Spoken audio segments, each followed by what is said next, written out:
పేరు క్షీర. ఈరోజు నేను నా ఇష్టమైన పండు మామిడి పండు గురించి చెప్తాను. నా ఇష్టమైన పండు మామిడి పండు.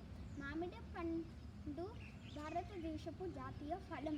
మామిడి పండు విటమిన్స్లో విటమిన్ సి, కాల్షియం ఉంటుంది. మామిడి పండు తీయగా ఉంటుంది. మామిడికాయ పుల్లగా ఉంటుంది. మామిడి ఈ చెట్టు 40 సంవత్సరాల కంటే ఎక్కువ జీవిస్తుంది.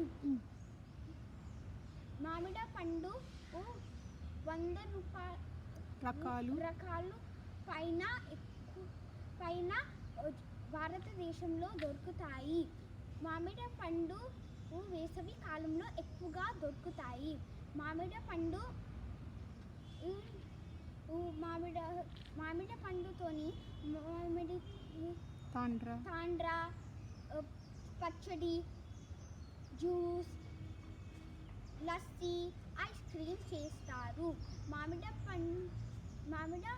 ఆకులతోని మామిడి ఆకులు తోరణానికి కడతారు. ధన్యవాదాలు.